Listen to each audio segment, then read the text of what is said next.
श्री स्वामी समर्थ. सर्व आत्म्यांना माझा नमस्कार. श्रावण सुरू, मग काय मांसाहारी जेवण बंद ना? हो, काही जण तर श्रावण महिन्यात देखील मांसाहारी जेवण करतात.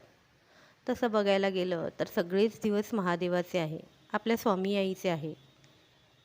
आपण कधीच मांसाहारी खाऊ नये, पण त्यावर मी जास्त काही बोलणार नाही. पण सर्वांनी नक्की प्रयत्न करा, जितकं टाळता येईल तितकं मांसाहारी जेवण टाळावं. त्याने फक्त आणि फक्त आपल्यामध्ये नकारात्मक ऊर्जा वाढत असते. जे प्राणी आपण मारून खातो ते बाहेर काय काय खात असतात. त्यांचं पोट भरण्यासाठी चांगलं वाईट आणि त्याच सर्व गोष्टी आपल्यामध्ये प्रवेश करतात. आणि म्हणूनच बघा, आपली नेहमी चिडचिड होत असते. छोट्या गोष्टीवरून आपण एकमेकांशी भांडत असतो. हे फक्त होतं कारण आपण मांसाहारी जेवण करतो. काय होतं, प्राण्यांना भूक लागली की ते काहीही खातात. अगोदरच्या काळात प्राण्यांना लोक चांगलं चांगलं खायला द्यायची, पण आताच्या कलियुगात त्यांना नीट खायला मिळत नाही.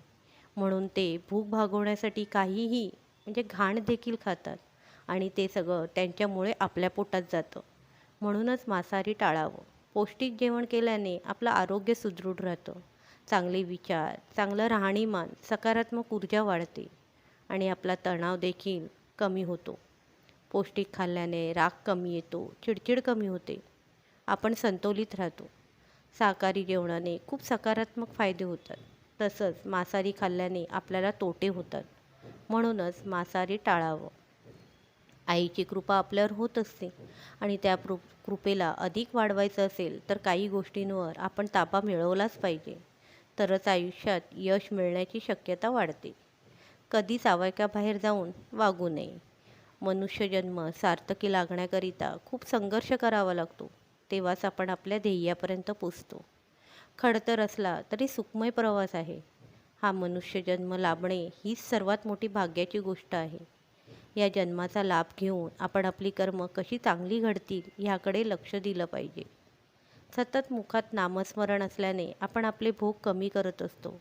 आपण व आपल्या संपर्कात असलेल्या लोकांना देखील नामाचं महत्त्व आपण समजून व पटवून दिलं पाहिजे, जेणेकरून त्यांना देखील चांगल्या आयुष्याचा लाभ घेता येईल. निदान आपण प्रयत्न तर नक्कीच करू शकतो आणि तो आपण केलाच पाहिजे, कारण आपण स्वामी आईचे लेकरं आहोत. श्री स्वामी समर्थ.